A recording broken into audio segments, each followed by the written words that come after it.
What is up, everybody? We're back. Cup Series, Homestead-Miami Speedway. Great race. A lot of races this weekend. This is going to be a longer video. We got a lot of stuff to get into, a lot of drivers to break down, a lot of interesting salary prices to get into. I would get ready. I'd get relaxed. I'd get yourself a drink, something nice. It's gonna be a good video. A lot of good information you're gonna need to take in. As if you've been watching my videos recently, you can see that I've changed up the spreadsheet a little bit. Looks a little bit different.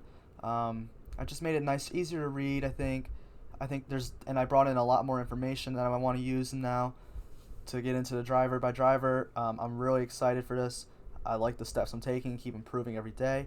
If you've been watching and you haven't hit that subscribe button, why are you here, man? Hit that subscribe, hit that like, help me out. Turn on notification bell, help me out, man. I'm trying to make it big on YouTube, I guess. I'm trying to give you all the best advice. I hope it's been working out for you.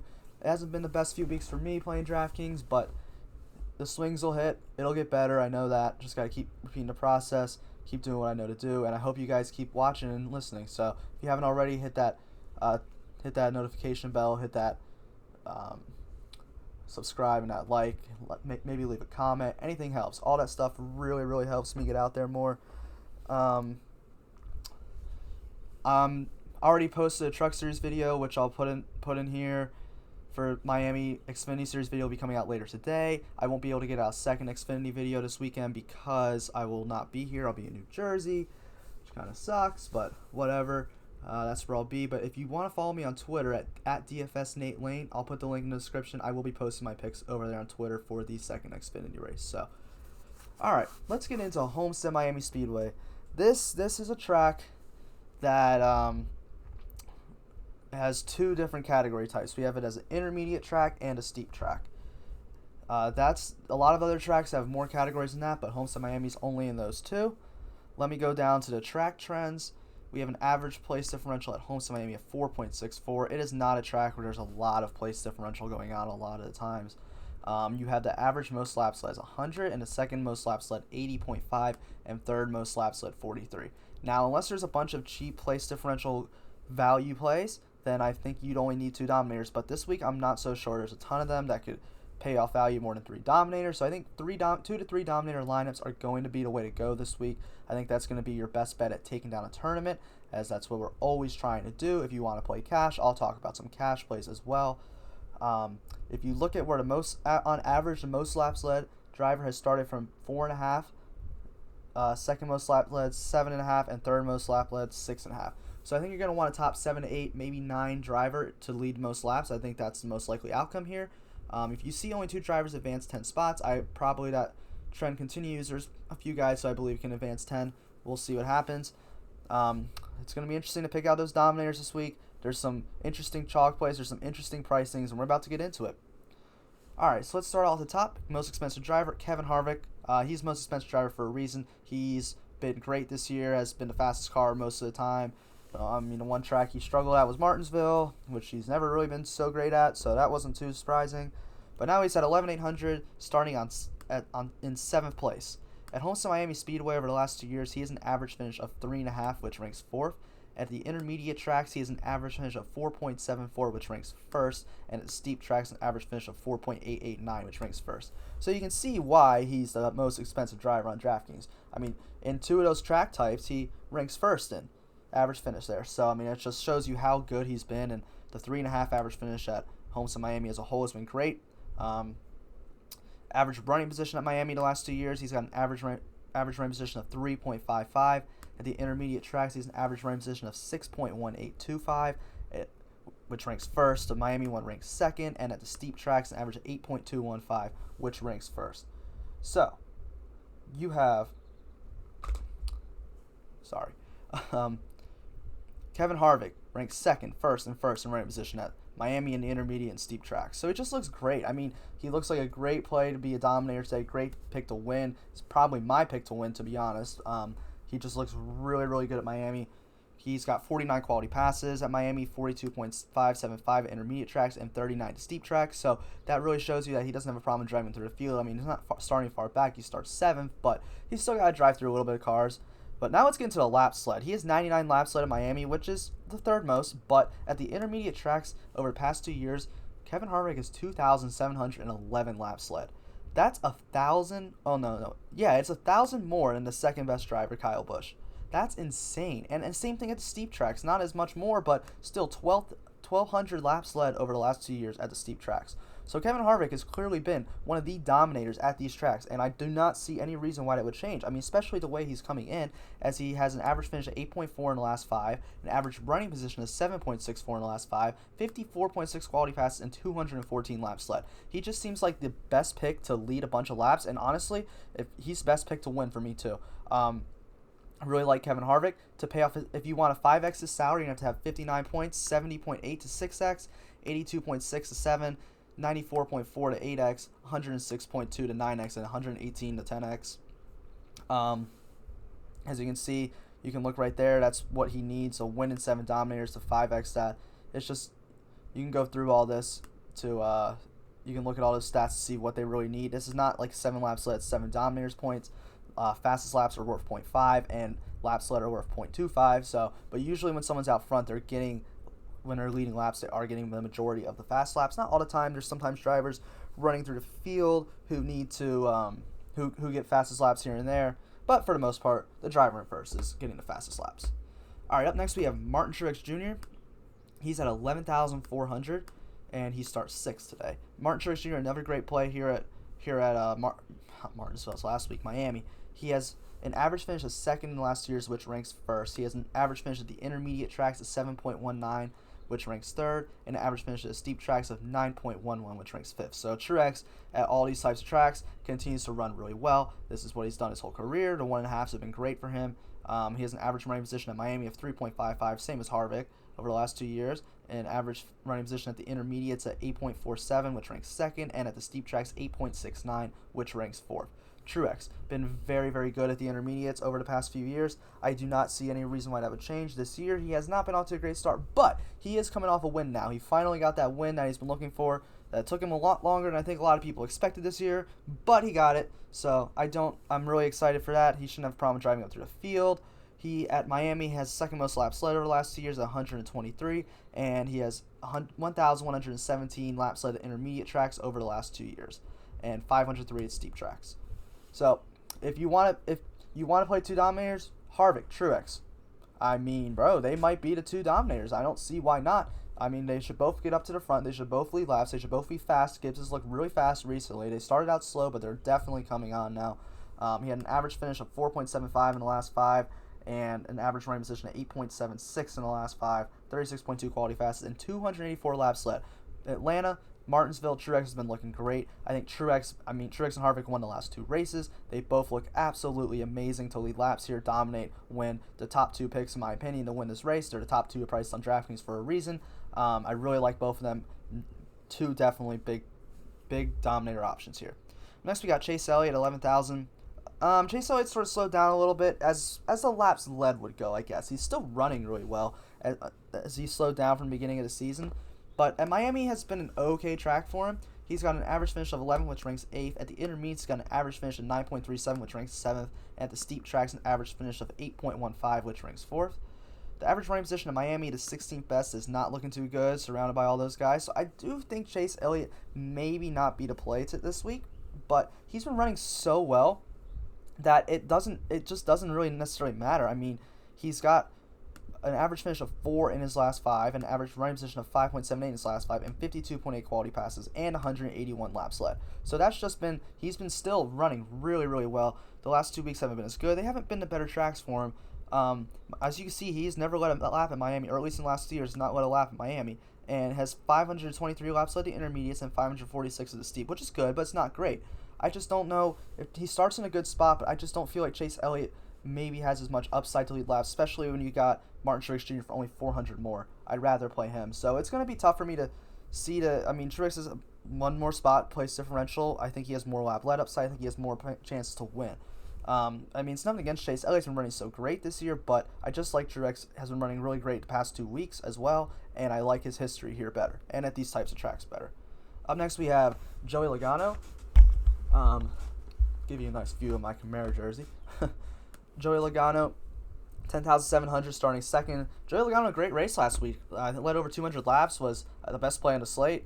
And, I mean, Miami he's got a really good average finish here of third, which ranks third, and intermediates 8.95, which ranks fifth, and steep 8.1, which ranks third. So Logano looks good. I mean, like, he looks like he has a good car. Penske's been looking really, really solid this year. He's run well at these tracks. I mean, he's got the fourth best average running position at Miami, fourth best at intermediates, and second best at steep tracks. He looks great. The laps led have not been as high as Harvick and Truex, but still 80 laps led over the past 2 years at Miami, and 999 on the intermediates, 700 on steep tracks. So Logano, who led a bunch of laps last week, if you're telling me he can't get up front, especially starting second, I mean, he has the great opportunity to lead all the early laps. I mean, it's going to be between him and Hamlin most likely, unless Keselowski gets up there. But, I mean, I think Logano is a better choice to lead the early laps than Denny Hamlin, as we're about to get into. But they're both good plays. They both could definitely get up front and lead the laps. But I like Logano, just his history here. He's been running better. Average running position at 8.25 in the last 5, 6.54 average running position in the last 5, and 314 laps led. I mean, it looks like a really good spot for him to get out and lead laps early. And, I mean, could he lead more than Harvick and Truex? For sure. And then he comes at a discount, too. Next, we have Denny Hamlin starting on the pole at 10,400. Hamlin had a terrible race last week. Oh, my God. I mean, if you played Martinsville last week and played Hamlin and Kyle Busch, you were screwed. Honestly, Keselowski, too. It was a rough race, but we'll see Hamlin can bounce back here. It's just, my questions for Hamlin is he's 10,400. He starts on a pole. Can he be a dominator? So, at his average finish at Miami over the last years is 11th, which isn't great. That ranks 8th. And average running position, or average finish at intermediates of 9.24, which ranks 6th. And average finish at the steep tracks of 10.23, which ranks 7th. So it's been solid, but nothing like fantastically great, you know? At average running position at Miami is 6.45, which ranks 5th, which is good. He's been running up towards the front and maybe not finishing as well. So that is definitely something to look at and something that, like, I can see, like, oh, that makes a lot of sense. That could help me out. That's a good place to look for Hamlin to put him in a lineup. Intermediate tracks, average running position at 10.977, ranks 9th, and average running position at steep tracks, 10.45, which ranks 7th. So, I mean, those are, solid numbers, but it's just nothing great. And only 43 laps led at Miami over the last 2 years. 689 at the 1.5s, or the intermediates, and 509 at the steep track, which is good, but it's just like, I look at Harvick, Truex, Logano, Kyle Busch, all of them even Keselowski, have, like, more upside to me. I just think they have more potential lead laps, and you have Logano and Hamlin starting on the front row, and Logano's looked so well with laps led this year, and he's looked so good at these tracks. I just think Logano is probably the guy to get out to the early lead, and then, I mean, there's honestly a chance Hamlin leads 0 laps, and if he finishes third and leads 0 laps, he does nothing for you. There's no point in playing him. You need these expensive drivers to lead laps. And in my opinion, Denny Hamlin doesn't feel like as great of a lap leader as Joey Logano. Up next, we have Kyle Busch at 10,100. Man, Kyle Busch's price keeps dropping. Oh, he's going to just go off some week, and it's just going to, his salary will be back up. He starts 4th today. Miami's a good track for him. Average finish of 2.5, which ranks 2nd. At 1.5s, an average finish of, or at intermediates, I keep saying 1.5s, God. Intermediates, an average running position, or average finish of 6.95, which ranks 2nd, and the second best at steep tracks. So second all across the board for Kyle Busch. Looks great. Numbers look great. His average running position looks great too. The best at Miami, 3rd best at intermediates, and 6th best at steep tracks. All of those numbers just look great for Kyle Busch. And he's got 141 laps led over the last 2 years here. That is the most out of all the drivers in the field. So, I mean, he looks really, really good for this race. I'm not going to tell you not to play Kyle Busch. And he comes at a discount compared to Hamlin, Logano, Elliott, Truex, all of them. I mean, Kyle Busch could easily be the highest scorer on this slate. He can lead all the laps. He can win the race. He can have a ton of fastest laps. It's Kyle Busch. Gives us look better. He didn't look good at Martinsville, but I really wonder what would have happened if he got back on the lead lap. And there were times when he was a lap down. He was driving past lead lap cars, and he just never worked out for him, never got the caution he needed. Look at all the laps led at intermediate tracks. I mean, it's just great. He has the potential to lead a ton of laps. And even with that crap finish last week, an average finish of 7.25 in the last 5 races, an average running position of 10.65 in the last 5 races, and 107 laps led. So he looks fine. I mean, he just hasn't looked as great as we were accustomed to seeing Kyle Busch this year, but we're better to get it going where his last win was at Miami to win a championship last year. So I don't see any reason why he can't lead a ton of laps and win this race. Up next, we have Jimmie Johnson at 9,800. I feel like Jimmie Johnson's probably still a little bit overpriced. Yeah, he starts 9th place, but at Miami the last 2 years, an average finish of 13.5, that ranks 12th. Average finish at intermediates of 13.44, that ranks 15th. And an average finish of 11.778 at steep tracks, which ranks 11th. Average running positions, got the 8th best at Miami, 15th at intermediates, and 10th best at steep tracks. Like, they're good numbers. They're just not, like, anything that's great, special. They're just not, I mean, he starts 9th and he's 9,800. It just seems like there's a lot for him to do to pay off his salary. 0 laps led at Miami. He's got 170 intermediates and 17 at the steep tracks. So I don't see a lot of lap led upside. He can 5x his salary, I believe, with a win. Yeah, but after that, he needs to lead laps. So, do we really think Jimmie Johnson's going to get up front and lead laps at a track he hasn't been so great at over the past few years? And I mean, I know Jimmie Johnson's looked better this year than he has in the past 2 years, which, yeah, I definitely got to take that into context here. But, like, I just don't see him getting out front and leading laps instead of, like, Kyle Busch or Logano or Truex or Harvick. So I just don't think that Jimmie Johnson is just, like, the best play in the world here. Up next, we got Brad Keselowski, 9,500, starts 3rd. I think Keselowski is a solid play, but I don't think he's, like, anything to, like, die for this week. He's looked really fast, so I will say that. Penske's been running really, really well so far. And, I mean, he got off to a really bad start. Martinsville ended up, I think, finishing 3rd. Or was it 4th? I don't know, something like that. 3rd or 4th place. He's got an average finish of 11.5, which is 11th best in Miami over the last 2 years. He does have the 4th best average finish at intermediate tracks over the last 2 years and the 6th best at steep tracks. So that's really good. It's just Miami maybe hasn't been the best for him. But to be fair, Miami is a race, usually a championship race, and this is now not the championship race. And Brad Keselowski may not have been pushing it as hard. Maybe we will get some more from Keselowski. Let's go look at his laps led for. He has 0 laps led at Miami, but he does have 774 at the intermediates and 709 at the steep tracks. So Brad Keselowski's run really well at tracks similar to Miami, so I don't see why not, especially the way he's been running with an average finish of 4.2 in the last 5 races, average running position of 11.84, and 146 laps led in the last 5 races. That looks really good. So Keselowski starting 3rd. Could he get out to the early lead? Sure. I totally can see Keselowski the paths for him leading a ton of laps and winning this race. And he's cheaper. He's 9,500. It's too cheap for Brad Keselowski. I mean, can Keselowski be the highest scorer on the slate this week? For sure. No questions asked. He could totally be the highest price driver. And I believe there's a way. Yeah, if he just wins and doesn't lead any laps, he'll pay off the salary 5x. But, you want more than 5x right now for these dominators because, I mean, that's just not. If you put in Keselowski at 9,500 and he wins the race, but Harvick leads 80 laps and Truex leads 80 laps and they finish 2nd and 3rd, you're going to want to have those two instead of Keselowski. So, all right, Chris, this is where the pricing gets interesting for me. Christopher Bell is 9,300 and he starts 36th. I saw the starting line. I was like, I posted on Twitter. I said, watch Christopher Bell over 9K this week, and sure enough, Christopher Bell 9,300 on Draftkings. If you play Christopher Bell last week, he screwed you. I mean, he was terrible. What a terrible race in Martinsville that was. Oh my God, what a disaster. He's never raced Miami in the Cup Series, but at the intermediate tracks, I mean, really just this year, he's got an average finish of 19.33, which ranks 25th, and an average finish at steep tracks of 19.25, which ranks 24th.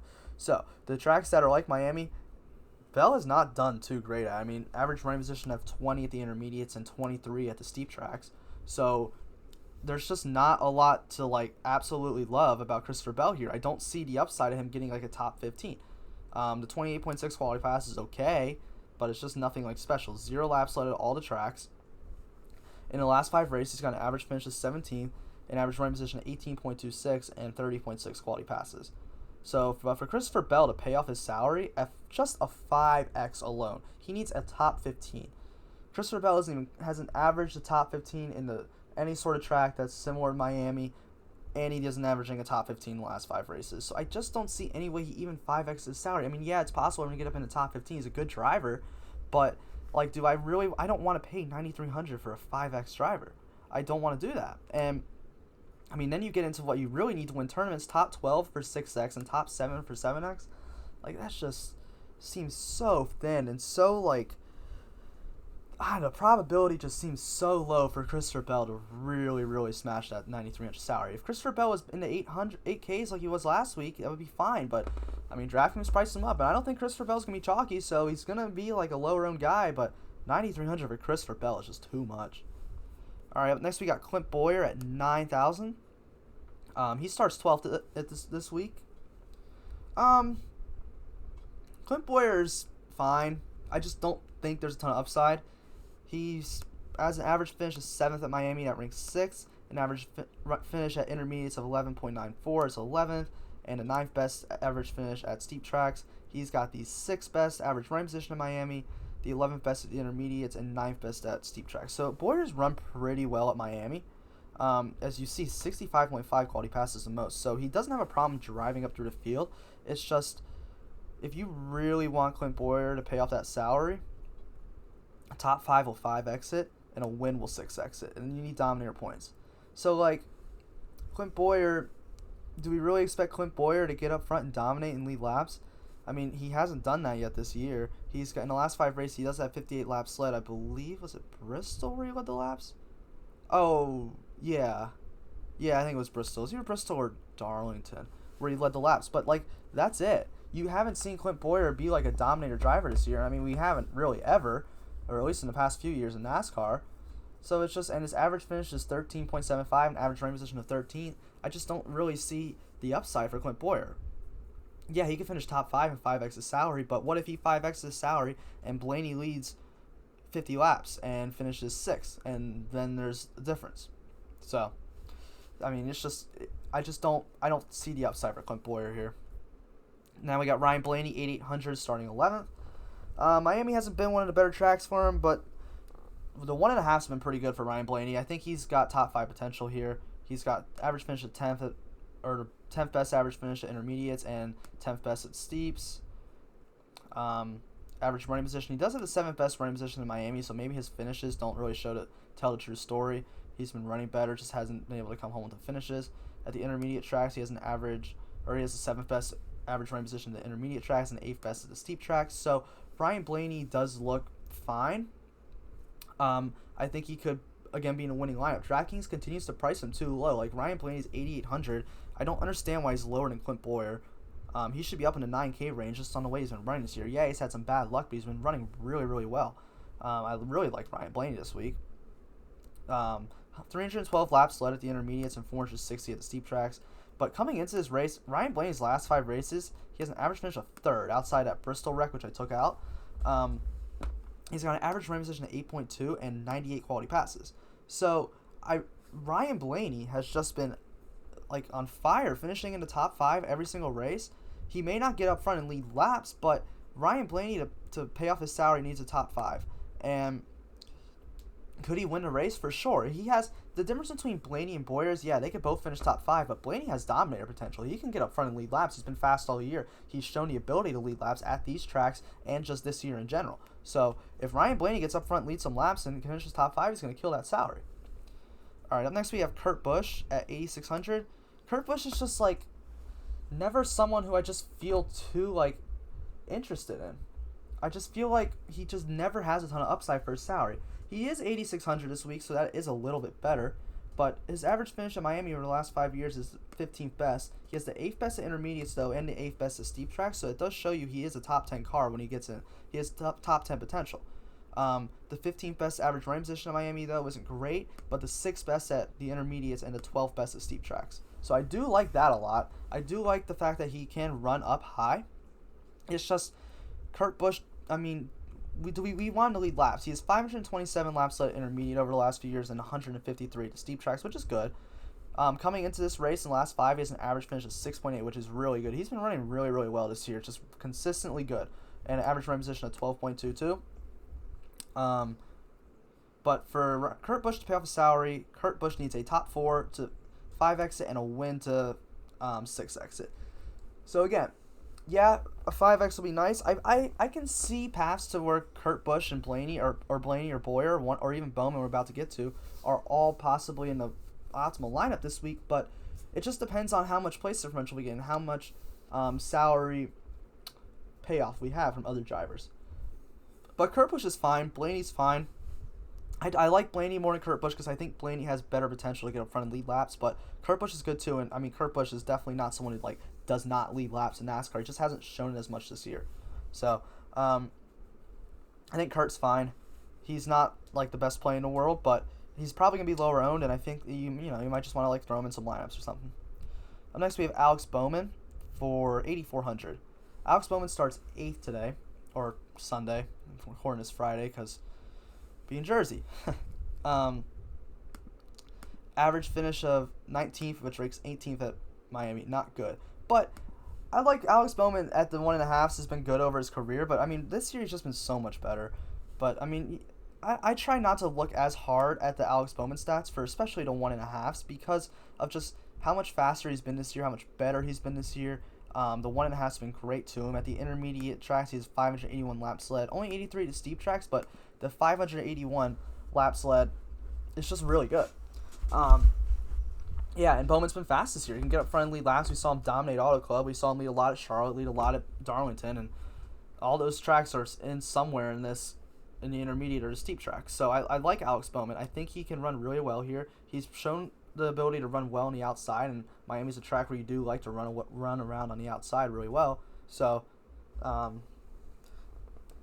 he looks really good to play here. In the last 5 races, though, he has not finished as well, the 12.33 average finish, but he still had a good average running position. Although Martinsville he ran well, and Atlanta he kind of sucked. So, but 215 laps led in the last 5 races still is really, really good.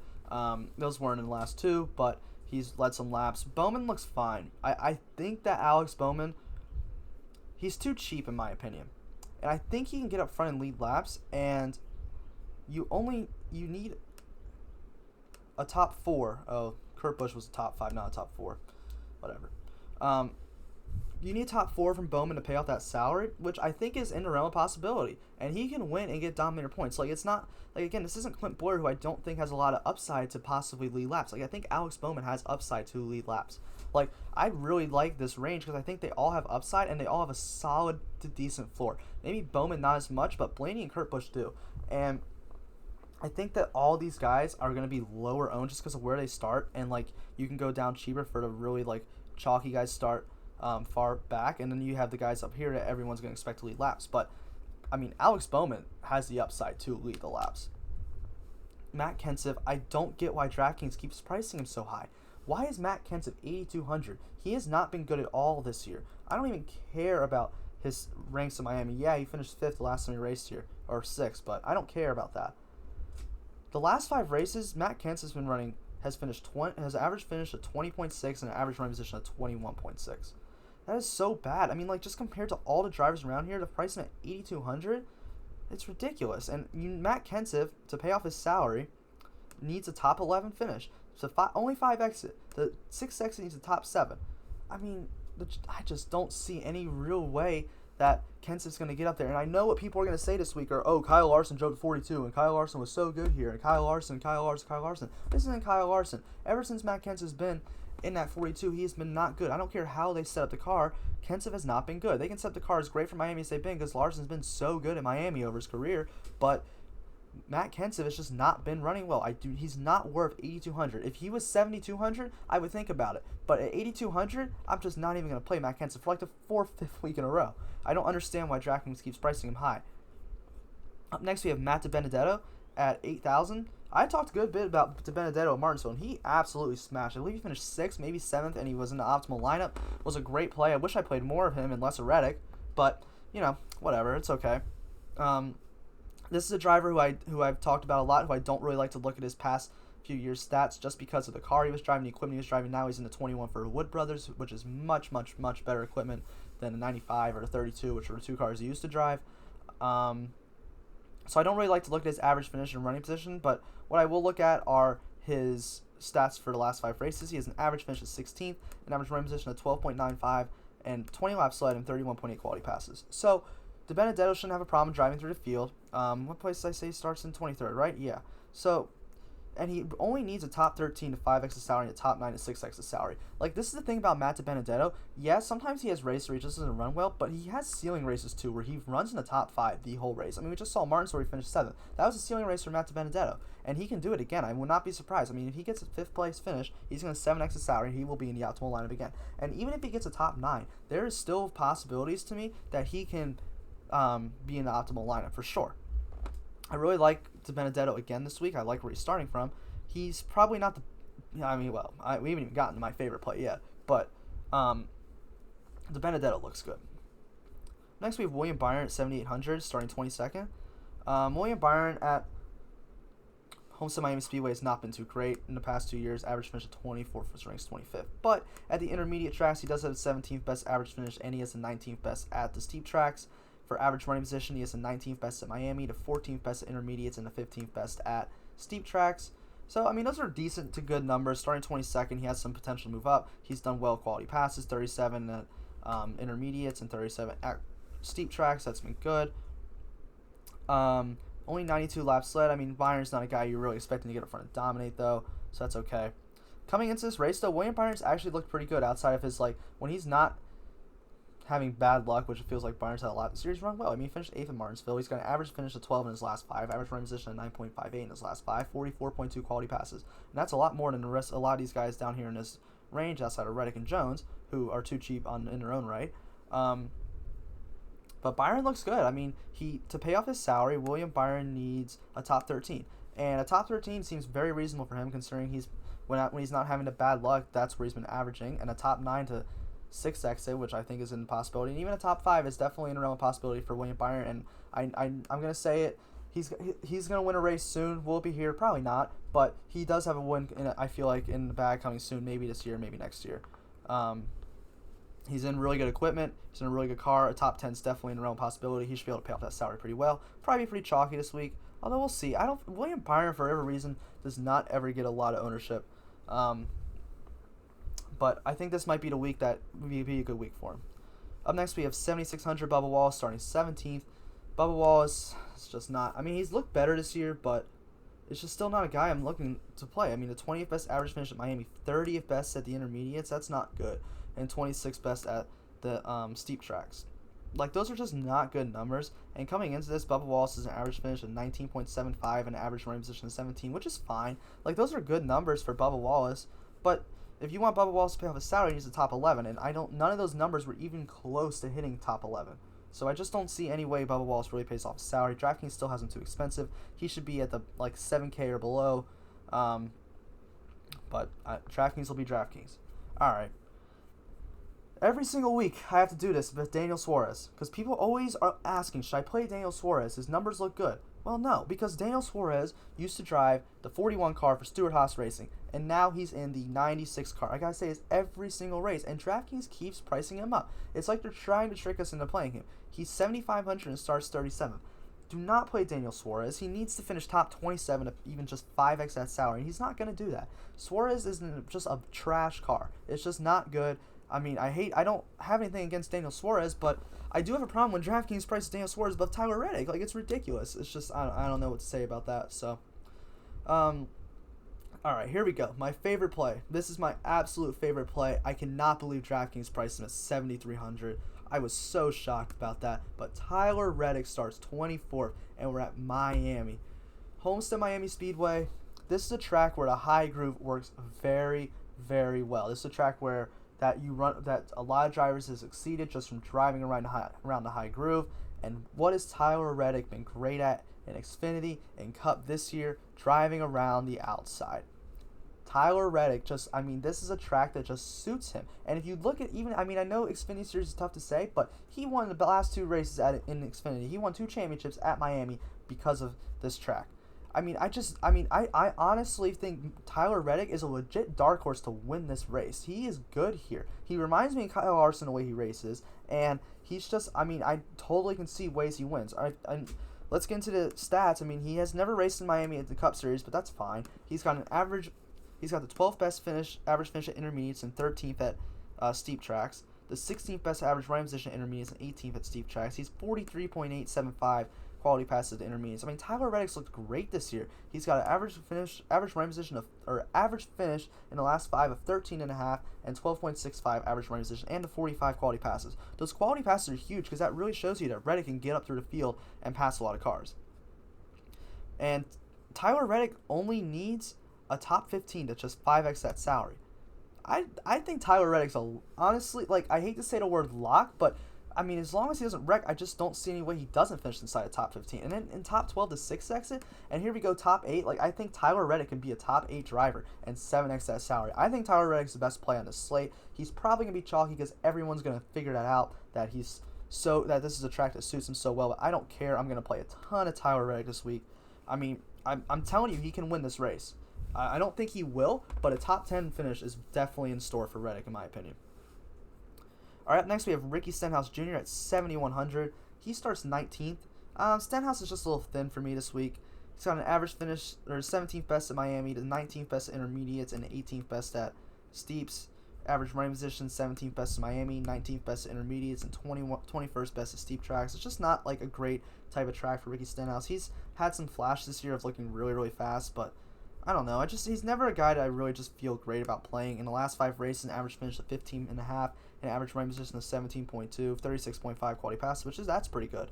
And he needs a top 13 to pay off his salary, which is definitely a real possibility. Even a top 10 is. I'm not saying that there's no freaking way Ricky Stenhouse Jr. can pay off his salary. That's not true at all. He can definitely get there. When I can play Tyler Reddick, I'd rather just play Tyler Reddick for really close in salary. So, but he's probably going to be really low owned, so if you want to take a stab at Ricky Stenhouse Jr., there's nothing wrong with that at all. And I mean, we've seen Ricky Stenhouse Jr., especially at Charlotte, when he was really low owned, really, really pay off. So, Ryan Newman up next, starts 14th, 6,900. This is a good one for Newman. I like Newman here today. I mean, he's done well here in the past 2 years at Miami. He's got the 8th best average finish. He's got the 18th best at intermediates and the 16th best at steeps. At the 10th best average running position at Miami, the 18th best at intermediates, and the 16th best at steeps. So those are good numbers for Ryan Newman. 42 quality passes at Miami. That's really good. That shows me he can drive up through the field a little bit. I mean, he's always starting around here. The ceiling's probably not that high, but a top 10 finish is, once again, in the realm of possibility for Ryan Newman. Average finish of 14.5 in the last 5 and 18.12 or average running position in the last 5. To pay off his salary, Ryan Newman needs a top 11 to 5x. And to 6x needs top 8, which I think both of those are definitely a possibility. I think Ryan Newman can 6x his salary this week. Up next, we have Ty Dillon, 6,700 for Ty Dillon. Ty Dillon's more expensive than Erik Jones and Aric Almirola. I don't care where he's starting. That's ridiculous. But he starts 32nd. I mean, he's got the 22nd best average finish here, 27th best at the intermediates, and 27th best at steeps. He's fine. He's probably going to be chalky because he starts 32nd and he's not 9,300 like Christopher Bell. But his last 5 races, he hasn't really been running too well. 25.75 average finish and a 26.75 average running position, only 2.75 quality passes.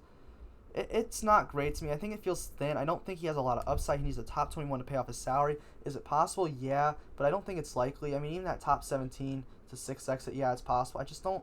I'd rather just play, I mean, again, Reddick. I mean, he's a little more expensive, but I feel like I'd rather even play Ryan Newman, and then I'm about to get into Erik Jones too. So I just don't really see all the upside here for Ty Dillon. All right, now we got Erik Jones, who I guess DraftKings just absolutely hates, bro. I think they hate him. Like, they will not price him up at all. I mean, yeah, Martinsville was a crappy track for him anyway, but like, 6,500 for Erik Jones is still too cheap. I know I've said it 3 weeks in a row now, and he hasn't really worked out. Well, at Atlanta, I guess 2 weeks in a row. At Atlanta, he was running absolutely amazing, and he got a flat tire. What you gonna do? Martinsville wasn't a great track for him. That's fine, but he has the 14th best average finish in Miami, which is good. It's not great, but look at his average finish at 1.5. It's 9th best on the slate. It's 9th best. 8th best is 8,600. 8,600, and 9th best is 6,500. Wild, bro. Absolutely wild. And he's got a 12th best at the steep tracks. He does have the 9th best average running position at Miami, though, which is good. 10th best at the intermediates and 11th best at the steep tracks. But look at the quality passes, too. Like 49 at Miami, 44 at the intermediates, and 39 at steep tracks. So Erik Jones has just run well here over his career. I mean, he's run well at these types of tracks. And he's 6,500. Erik Jones coming into this has an average finish of 12 in his last 5 and an average running position of 14.7, but 50.4 quality passes. That's insane. I mean, you're telling me that Erik Jones with 50.4 quality passes cannot move up in the top 10? You're crazy. He's a top 10 car, and a top 10 driver, and a top 10 equipment. He only needs a top 13 to 5x his salary. That's 2 spots.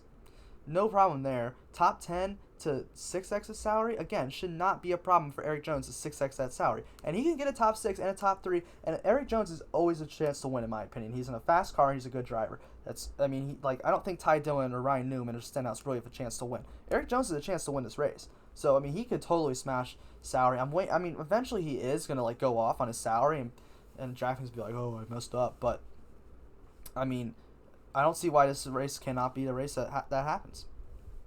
Aric Almirola, I think Draftkings forgot, like, Draftkings have been pricing Almirola so low because he's been starting second the past 2 weeks, which, I mean, it's understandable. I'm fine with that. But now I think they just forgot about him. He starts 21st.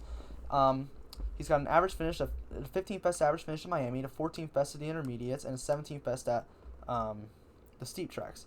He's got the 12th best average finish, or 12th best average running position in Miami, 12th best at intermediates, and 14th best at steep tracks.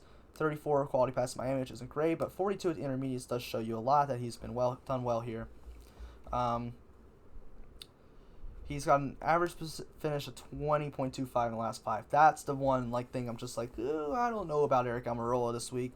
I just don't ever know about Aric Almirola. I don't know, man. I don't think he's good enough to be in that car. I just feel like Stewart-Haas sometimes could get so much better drivers than what they got, man. I mean, other than Harvick. But, he's fine. I guess he's more of a safe play. It's a good floor. He needs a top 16 to 5x his salary, which I don't think he should really have that much of a problem doing. I'm not saying it's like guaranteed, but that's something that's definitely a real possibility. And a top 13 to 6x and a top 10 to 7x, which, I mean, Almirola does have top 10 upside every race, so there's definitely potential there. I'll be playing my little bit of Almirola. I still think I'd rather play Erik Jones just because I think the car's better and I think the driver's better and I think he's better at this track. So, but Almirola's fine. He'll probably be a little lower owned than Jones. Well, we'll see. Maybe not. I mean, Almirola does start 21st. They'll probably be about similar ownership. Up next, we have Austin Dillon. Starts 16th at 6,200. Austin Dillon's been running well this year. I mean, we all got screwed at freaking Martinsville by Austin Dillon. You know, all race, I can't believe that happened. We were worrying all weekend about is Austin Dillon going to drive because he's going to have a kid. We didn't know. If he did drive, 2 laps in, he cuts a tire down, goes 2 laps down, never really recovers, and then he overheats inside the car, and he has to be taken out of the car. And then where did Aric Almirola go? Like, he wasn't there. How did they didn't have a relief driver to put him in? Like, did he just leave in the middle of the race? That was so confusing to me. It was interesting. It was really, really interesting. I was with a friend watching the race. I was just like, what the hell is going on? He does have Austin Dillon has a really good average finish at Miami, 9.5, which ranks 7th. He's got an average finish of intermediates of 16th and the 15th best at steep tracks, the 12th best average running position at Miami, 17th best at intermediates, and 17th best at steep. So he's been running pretty well here. 44.5 quality passes. Should not see Austin Dillon having a problem getting past drivers today or this weekend. In the last 5 races, I mean, it's not going to have Martinsville on it because of what happened, but he has an average finish of 9.75 and an average running position of 12.15. Austin Dillon's been having the best year of his career, and it's for someone who I've always been like he's not good, but he's been running really well this year. I mean, you got to give it to him. I do not hate playing Austin Dillon this week. To pay off his salary, Austin Dillon needs to 5x at just a top 14, which I think is totally really doable for him, and then the top 11 to 6x, which I think is really doable too. The top 8 to 7x is a little bit, but I mean, he should be able to 5 or 6x that salary. Crap. With no real problems here, so I don't mind Austin Dillon at all. He's a good cheap player. 6,200 feels a little too cheap for him. All 3 of these guys, really 4 of these guys, because Cole Custer starts 35th. So yeah, Christopher Bell started 36th and Cole Custer started 35th. And it's like they cared about Christopher Bell and then they just forgot Cole Custer even exists. I mean, I posted on Twitter, I said, watch, Christopher Bell over 900 and Cole Custer over I think I said over 7K. And Cole Custer's 6K starting 35th. Like, I mean, coming into this race, he's got an average finish of 19.5 and an average running position of 22.95 in the last 5 races. That's like nothing for Cole Custer. He needs a top 24 to 5 exit, should be really doable. A top 21 to 6 exit, which is also should be pretty freaking doable, and a top 18 to 7 exit, which is where you start getting like, okay, maybe, but it's possible, and even a top 15 is possible. I mean, Cole Custer was really good in the Xfinity Series. He's in good equipment, so I don't see any reason why this is completely out of the realm of possibility for Cole Custer to really, I mean, he's going to be chalk. There's no doubt about it. Cole Custer's going to be chalk. He's 35th starting at 6K, and he's like in a good car, and he's a decent driver, so he's going to be chalky. I mean, there's a reason he's going to be chalky. But I mean, there's there's really easy ways for Cole Custer to easily pay off that salary this week, and I just don't see any reason why he won't. Other than a wreck, of course. I just don't see him like sucking ass. Up next, we have Corey LaJoie at 5,800. Starts 26. Oh, Corey LaJoie. Screwed all of us over on DraftKings last week when he stayed out and Kyle Busch and Denny Hamlin couldn't get the waiver round. Oh, man, Corey. I was just so disappointed. It really ruined all my night, man. But Corey LaJoie is not a guy I really am interested in playing. In the last 5 races, an average finish of 23.8, which is better than his starting position, average running position of 24.12. But he needs a top 20 to pay off his salary. Top 20 for Corey LaJoie is really thin. I don't think he can get a top 17 to 6x salary. When I could just get Cole Custer or Ryan Preece, so I think I have way better chances to pay off that salary. I'd rather play them. Up next, we have Ryan Preece at 5,700. Sorry. I don't got corona, I promise. Ryan Preece, 5,700, starts 33rd. He has an average finish of 25th at Miami, ranks 26th, 28th best at the intermediates, 28th best steep tracks. So his numbers don't look all too great.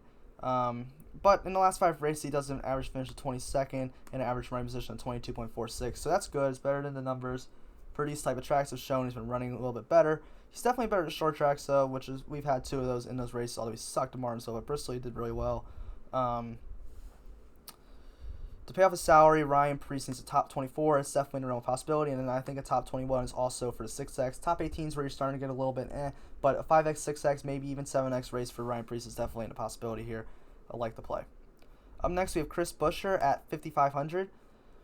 Oh, man. See, usually when I get these guys that start really high that are really cheap, like they always do with Justin Haley for whatever, I'm like, oh, I like to play that. That's going to be a good play.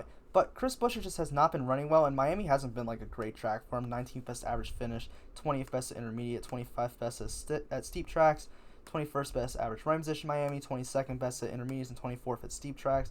Just hasn't been so great for him. Not his best type of track. Last 5 races, average finish at 18th, average running position at 18.8. And he needs a top 14 to pay off his salary. I just don't see a lot of ways Buescher really pays off that salary here. If it was a short track, it'd be different, but Miami and the intermediates just haven't been his strengths over his whole career. So he's fine, I guess. He's risky. He's not going to be owned at all. But I don't know. Just doesn't seem really like a great possibility for him to pay that off. Same thing with John Hunter Nemechek starting 18th. I just don't see. I mean, he has to move up to pay off his salary, and like, it's not like his numbers at these type of tracks have been good. 24th best at intermediates, 23rd at steeps. His average position coming in is 19.25. Average run position 19.82. It's just, I don't know. I mean, John Hunter Nemechek needs a top 17 of just 5x, and he needs to do way more to even more pay off that salary. And I just think, like, again, I just think Cole Custer is just such a better play than all these guys, and even Ryan Preece is just such a better play. And then last we got Michael McDowell, who another guy at DraftKings hates. Michael McDowell just finished 14th in Martinsville, and DraftKings didn't price him up. Oh my God, that's insane.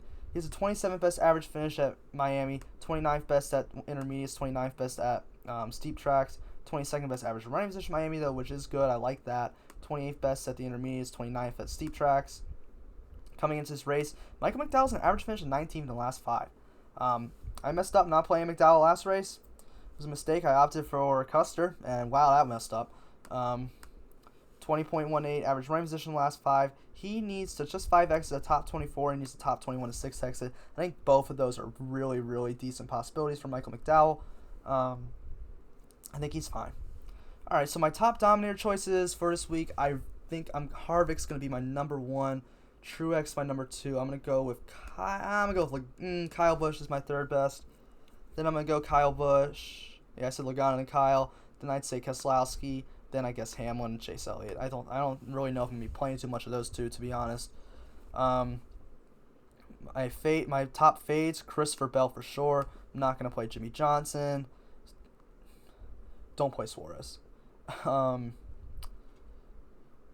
I think I'm going to get some. I'm not going to play Bowyer. I think I like Blaney, Busch, and Bowman, though. I think they're going to be lower owned drivers that not a lot of people are going to play and have upside. So I'm always looking for upside when I'm playing more expensive drivers, and I think they have upside.